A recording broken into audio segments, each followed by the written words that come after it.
Hi everyone, this is Deepti and I'm here to talk at the product school event on what do top companies look for in PM interviews. I'm excited to be here and sharing with you some of the learnings that I've had from giving interviews and taking interviews at both startups and large scale companies for over a decade now, and sharing some of the learnings, some of the mistakes that I've done, and sharing all those takeaways in this session. So let's get into it. Before we go into the actual topics, I want to quickly introduce myself about what my journey has been so far. So I started as an engineer, like close to I think 15 years ago, and soon realized that my true passion, my what I enjoy is actually product management. So I switched careers and moved into product management. Been doing that for the last almost more than a decade now. And currently, I work at Facebook as a product manager. I work for I manage the Facebook ads business suite of tools where we connect small and large companies, advertisers, to enabling them to promote their businesses on Facebook, to improve their business objectives and provide value to their end customers. All right, so let's get going into the main discussion for today. What makes product management interviews hard? So, yeah, interviewing in general is hard, but I feel product management interviews are harder.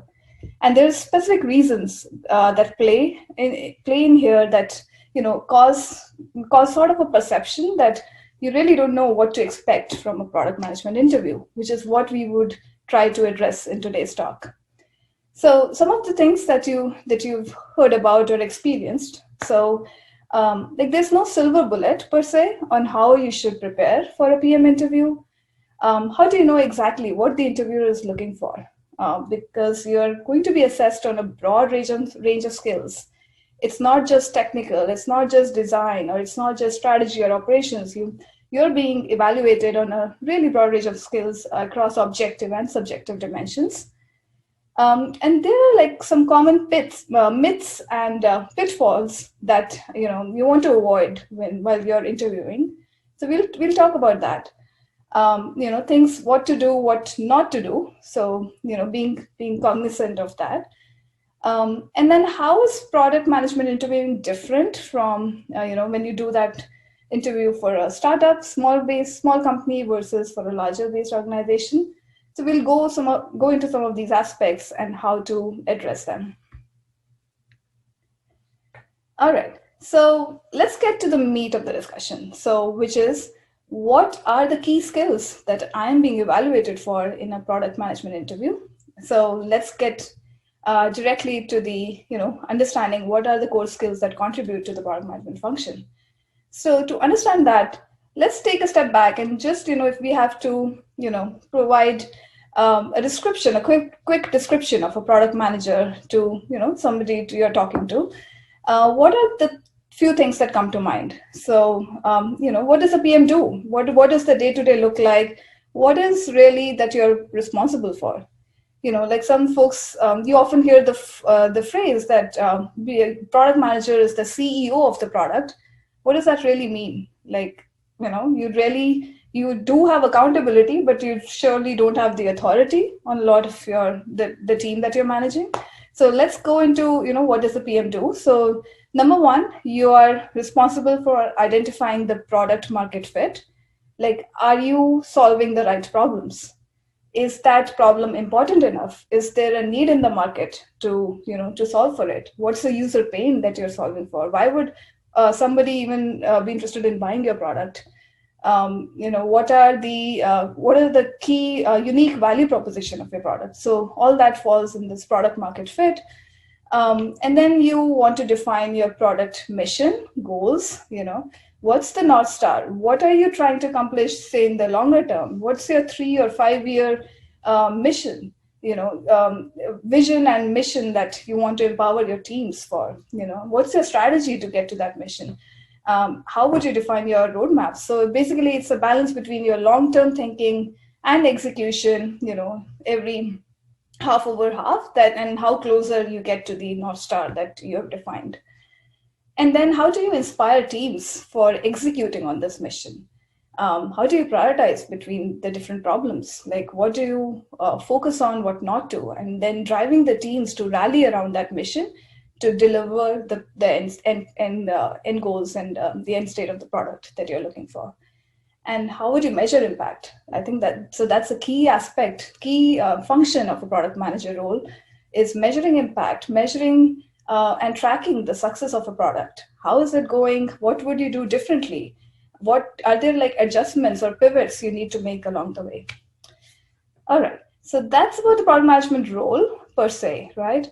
Now let's get into the key skills that you'll be evaluated on when you are in a PM interview.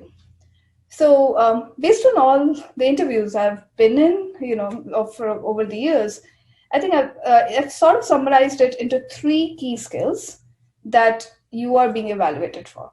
And we'll go deeper into each of these to understand better on what that means, what's the goal there, how would you approach and how would you showcase these skills in the actual interview. So number 1 is creative problem solving. How do you think about problems? How would you turn ambiguous or challenging problems into an actual product, like a great product that finds its use in the market? And then the second one is around data. Data and product go really hand in hand. Like, think of data as being your product manager's ally, where you really want to, look at data for decision making. You want to see how can you leverage data to evaluate whether things are going right or you need to make some changes. How would you evaluate trade-offs? How would you, use that for prioritization? So all that falls into this category of using data for decision making. And then the third key skill is around collaboration. Basically, how do you work with teams? What's your working style? How do you motivate teams to solve for something, to build something? How do you respond to feedback? How do you collaborate? How do you communicate? So all that falls into this category.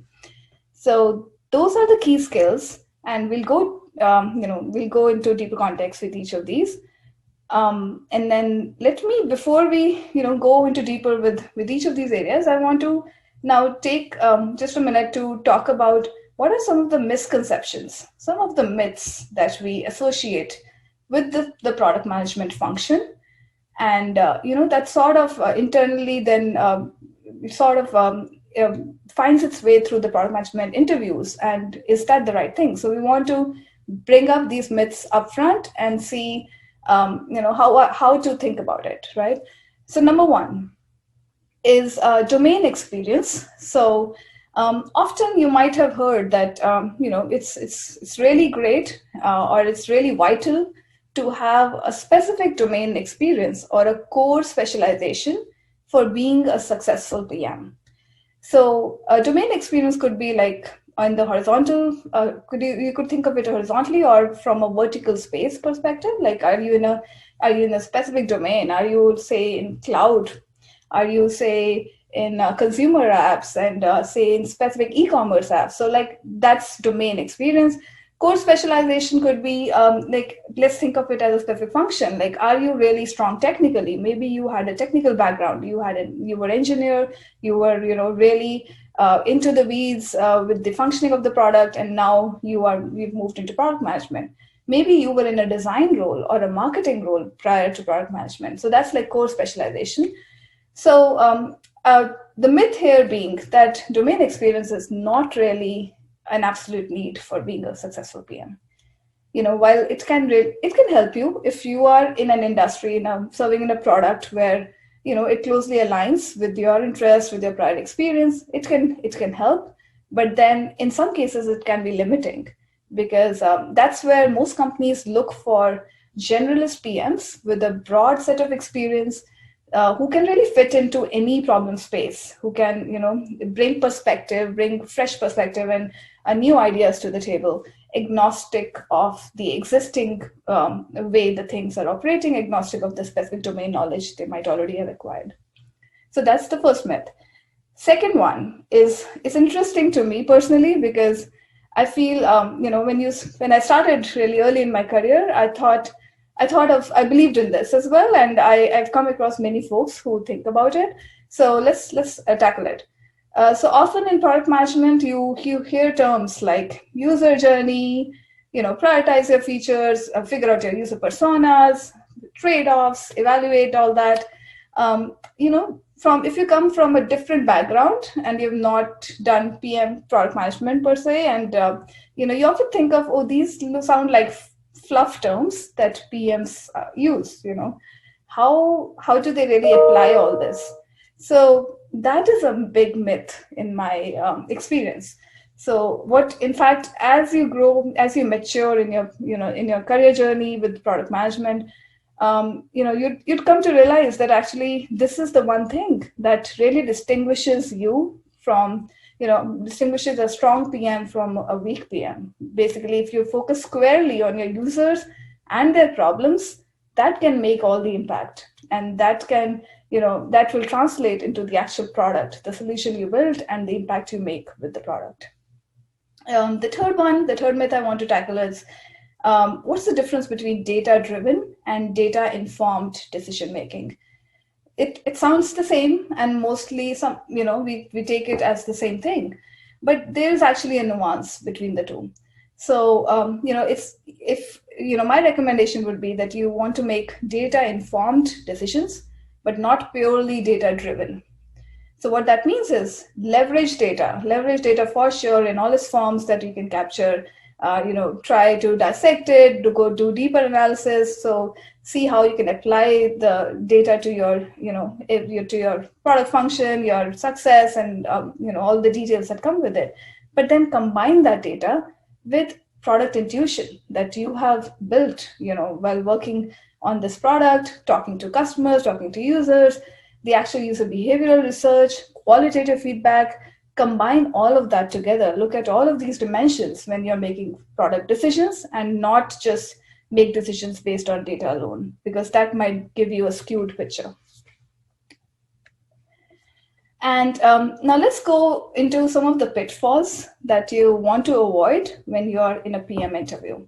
So this is just, as I made surely many of these mistakes listed here. And now when I interview, I come across folks doing the same thing. So I thought, let's just talk about it here. So number one, usually PM interviews start with an introduction around, the interviewer would ask you, okay, tell me about yourself. So use that as an opportunity to highlight the key areas, like key things you want to have the interviewer know about you. Do not read over your resume. Like, interviewers have already read your resume. You don't need to basically translate where you worked for what time period. Focus instead on the impact, the products you worked on. What is the actual business impact or product impact you made during the time you were there, like those kind of things. And then be real, don't inflate. So many times we come across resumes, and even in our interviewing conversations where candidates often say, I was the head of the entire product, and that's really a huge product, a public product that we know has huge teams working on it, and I am responsible for the overall success. I pretty much did everything. So things like that you want to be careful about, because you don't want to inflate it. Usually product management is such a collaborative function. While you're driving the product strategy, it does require execution from all the different pillars, that all the different teams that are contributing to it. So balancing that would help and not hurt you. Then let's talk about frameworks. Often, product management, if you Google what do product managers interviews look like, what are some tools or frameworks you can use, you'll come across a ton of these frameworks, right? Some of them commonly used and heard of. You might have heard of the situation, action, result, SAR framework, circles framework. Like, a lot of these frameworks are out there. And it is okay. It is okay, definitely okay to use those frameworks, understand them, and know how to apply them. But be careful on how you present them in an interview. You should not act like you've rehearsed a certain framework and you're pretty much blurting it out. Instead of that, think of it on how you would apply that framework to the specific problem at hand without making it sound overt that you are using that framework. So that's one thing to be careful about. Then the other pitfalls is something that happens often. So an interviewer asked you a specific question, and you do not respond to that directly. You need time to think. You are now sort of just blabbering, and you're circling around the block in a way, but not addressing the question up front and direct. So look for interview cues, look for feedback. He will be steering your conversation if he thinks that it's diverging from the main objectives that he's looking for, because he's looking for specific signals in your responses.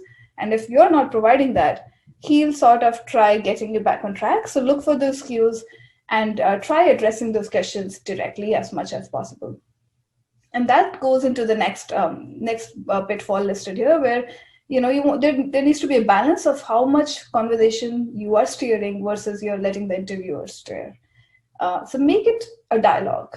The more you can make it an interesting dialogue between the interviewer and you connect with the interviewer, all that results in a really productive discussion and leads to a positive impact on the interview. And then avoid verbose and detailed responses. Less is more, definitely in this case.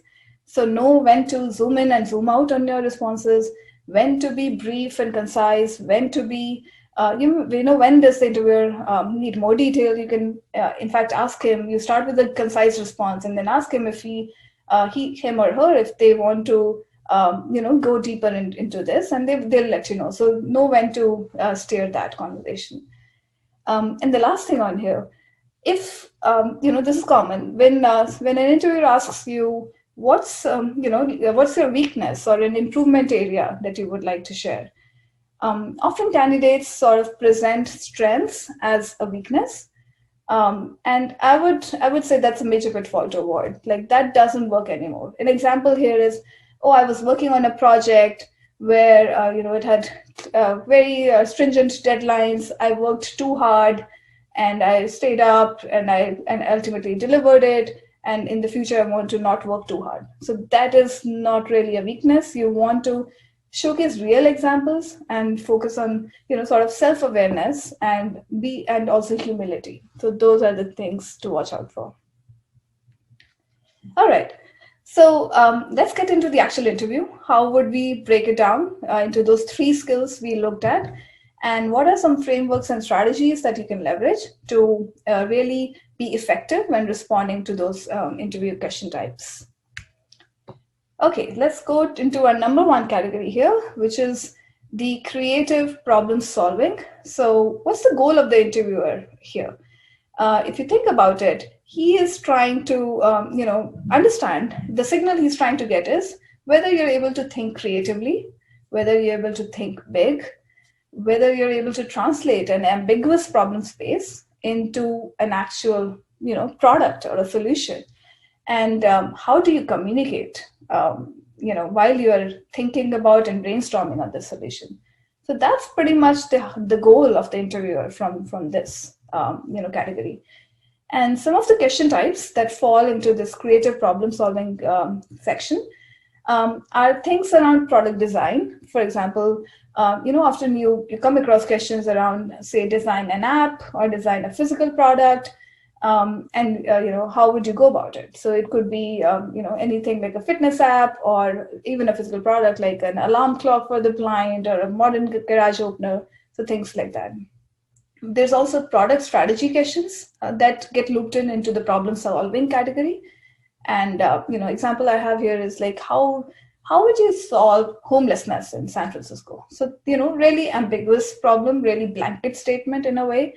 How would you break down that problem into actionable, clear framework of defining and addressing that problem and thinking about the potential solutions there. And then there could also be an existing product in the market that you may be asked on, how would you improve, let's say like any product, like say YouTube or Uber Eats or Facebook stories. So it could be any product that already exists today, and how would you improve it? So those are the specific question types. How do you want to address them? What are the things you should be taking into account when addressing these questions? So I have listed a few things here, which I would, that's the takeaways I want you to take from this section. So whenever a question like this emerges in the interview, immediately think about the user, and that's the first thing you should be thinking about. Think about, who are you solving it for? What is the core pain point? What is the core problem you're trying to address? How would you then how do you understand and prioritize between those user needs? Is there a specific target segment that you can focus on? Does this apply generally to everyone in that audience, or is there a specific target audience for this product? And then as you are in the interview, you'll be making a bunch of assumptions. So laying out those assumptions up front, asking the right questions during the interview. So because something like that, like the examples I have, are pretty broad. So you want to understand better, what is the intent? What is the goal that we are trying to accomplish here? So you need to ask all those right questions during the interview, which is the kind of discussion and dialogue we are looking for in an interview, in a PM interview, right? And then, one tendency that many folks do, and it's natural to immediately jump into solutions and say, I would design this feature, I would build this solution to solve for this problem that's been listed. Do not avoid doing that. Take the time to understand your user needs, the problems, the target segment, like really get that thorough, get that crisp. And talk to the interviewer, and he'll be nudging you in the right direction and ask you to prioritize a certain segment. So do all of that, only then get into the brainstorming of solutions and building the features. All right. And then when you're getting there, even prior to that, think about the goals you'll set for the product. How would you measure the impact? What could be the top line goals, top line metrics to evaluate that? And then when you get to the feature building, the solution brainstorming, think about what are the potential solutions, and then which one would you prioritize? How would your MVP look like? And when you've come to an MVP, how did you even challenge your own assumptions now when you're evaluating this MVP solution? Also talk about how would you launch this product?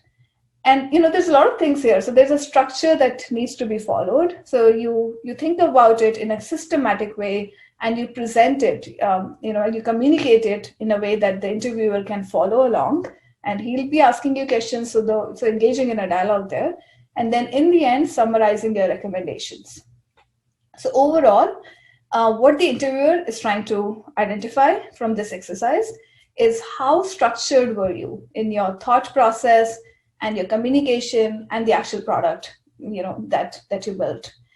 It matters less whether the actual product is great or not, or whether it serves all the needs that you listed, but it really matters about how did you translate your your thought process, and you laid it out with the interviewer.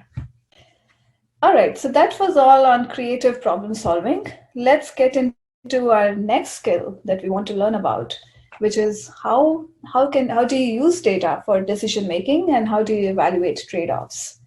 So the ultimate goal that the interviewer is trying to assess from this category is, are you able to use data to measure goals for your product? How would you track product success and the impact that you're making with the product? How do you evaluate trade-offs? Like, how do you make decisions on the team? And that could be product decisions on the execution side or strategy side, but how do you think about it, and how do you leverage data in decision making? So some of the question types that fall in this category are around typical product execution, where you'll be given a scenario where there are two things, two different paradigms to look at and make trade-offs and identify what to how to approach it. An example here is something like, for a product X, say already existing in the market, you could be asked, what do you think is more important? Like, what would you focus on as a PM? Say, would you focus on engagement, or say new user acquisition for this product? That's one example. The other example could be around estimation kind of questions. So that they require you to really estimate a broad market size and thinking about how would you leverage data, or how would you think about breaking down this problem. Example here being like, what is the market size of driverless cars, for example, in 2025? So that's a estimation question. And so let's get into how would you address these kind of questions. So it's not much different from the creative problem solving section, but there are certain things that you want to now focus on more in the product execution. So again, you really need to understand the product rationale. Again, the problem, is that, how important is that problem? What is the goals that you're trying to accomplish? And how would you measure it? And to get there, like how would you even size the problem? How would you market size? And you would leverage data. And similar, like in the earlier section, you want to really understand the deeper motivation on why users are using a specific product. Are there like alternatives? Are there competitive alternatives, or alternatives that you would not have thought of before that could be potentially solving the same need, and users really need to be bought into the value prop for your product. So asking all those right questions to get those deeper signals is important upfront in this discussion while addressing those kind of questions. And then you get into the goals and metrics, which is the key the crux of this interview. Like, are you able to set actionable metrics, like really top line goals and actionable metrics for tracking progress and evaluating the success of your product? Like, even if you say you start with, so you throw in a bunch of these metrics and dimensions, say user engagement, revenue, acquisition, or, you're trying to now evaluate between these different metrics, you need to be then, providing a strong rationale, reasoning for why you think metric X is more important than metric Y, depending on the stage of the product that you're in or the specific question that's being asked. So identifying those top line metrics and reasoning is what makes this interview, stand out for you. So, and last thing I would want to end with for this section is, like, there's no right or wrong answer for these kind of questions. What the interviewer is actually looking for is, how do you think about it? Are you looking at the problem comprehensively, like holistically, with this problem space, the alternatives, the goals and metrics? So how do you think about all that? And then what's the rationale you provide for prioritizing something? And how do you make decisions based on that? So that's the second skill here, that, data for decision making, that very important. And I can really assure you that this is in some form or the other in any PM interview, whether it's a small company or a large company that you're interviewing for, you'll come across a flavor of this question. All right, let's get into our third section here. Third skill, which is a key skill a product manager is being evaluated on, is around collaboration and how you respond to feedback. So the goal here that the interviewer is trying to get at is quite different from the first and second skills we looked at. So here, what he's trying to assess, he or she, is how well would you work with the team? Like, what is your working style? How do you inspire people on your team to solve, or to even get motivated around the problems that you think are important? How do you communicate that? How do you respond to feedback? So those kind of things are bucketed into this category. So the question types are typically like behavioral or questions, or are bucketed into the leadership and drive, like team. How do you work with teams? Those sort of questions. An example here could be like, share an example when you received critical feedback from a peer, or on a project you were working on, and how you responded to it. So how would you address these questions? Because at the face of it, they seem like the easiest questions to address, right? You've been working with so many products, so many teams. They seem like, okay, pretty obvious, but there are a few things that you want to be careful and you want to be accounting for when addressing these questions. So when you're asked to share an example, be very cognizant of how, what examples you want to share. Maybe, think of it prior to getting into the interview. Because it depends on, it really matters whether how real was your example. Are you making something up, or did you actually experience this? So most interviewers are pretty experienced to figure out if you are, just saying something which you haven't really experienced versus what was the depth of the actual issue you encountered. What is the scale of problems you've been solving, right? And how do you handle complexity and ambiguity? So, like, do you even think big? Do you think out of the box? And maybe, share an example if you've encountered something like that before. How do you manage conflicts? So when you work in large teams, you're working across multiple functional, areas and teams of people. There, how do you, set expectations? How do you balance between, different roles and groups of people and stakeholders involved? And how do you manage conflicts is a big part of it. Do you take ownership or accountability for your past failures? So that's something, interviewers are very interested in typically learning from, because that sort of shows them on how you have, first of all, what kind of problem you've encountered before, and what did you learn out of it? Like, and how do you even take accountability for what happened there? How do you demonstrate empathy on the team? How are you resilient to changes? How do you listen? Like, what's your listening skills like?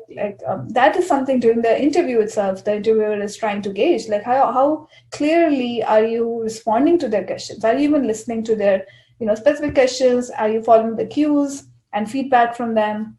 So yeah, I think the biggest takeaway on this category would be to really be real and share actual experiences that either helped you grow or really transformed your thinking, and share that, and come across as real. And I think that really would help you for this category.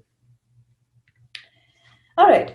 That is, all I had specific to the interviews, what to expect, what pitfalls to avoid, and myths that we've all heard of. So I want to, now close the session with some of these parting thoughts as food for thought. Really, the key thing here is identify your passion. And if you really think product management is your passion, you enjoy this space, you enjoy the work that comes with it, you enjoy collaborating with teams, you enjoy, building great products, then think of interviewing as an experience that will, that's a journey that you're learning from to get, and to advancing your passion.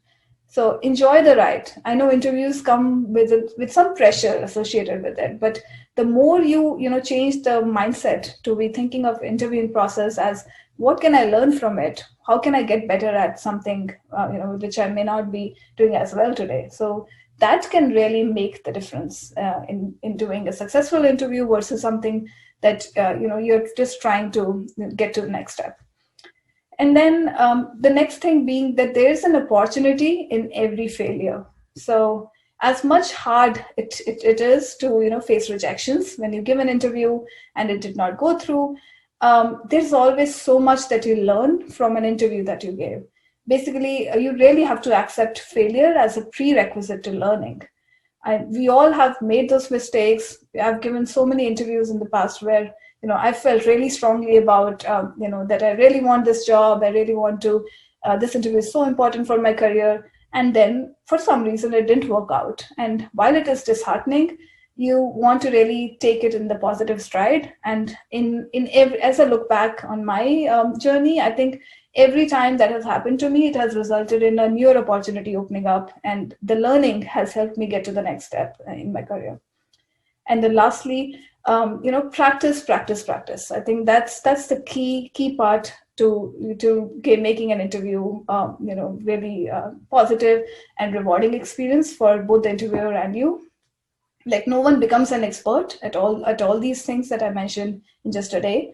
So the more you practice, you can find either a peer to work with to practice these kind of questions, or you can just alone, when you're alone, you can whiteboard and talk out loud on how you would think about these problems. So the more you practice, the more you become better at it. It's sort of a skill that you acquire with the more practice. And one thing that I learned early on from one of my leads in the company I worked for is, and that has stuck with me for all these years, is like, be a sponge. Be a sponge and learn every day, because every new project, every new product, every new team member, every new challenge that comes along has something to teach you. And the more you can learn from it, the more it will drive your long-term success. Yeah, so that is all I had. I hope you found this session useful. Good luck for your interviews.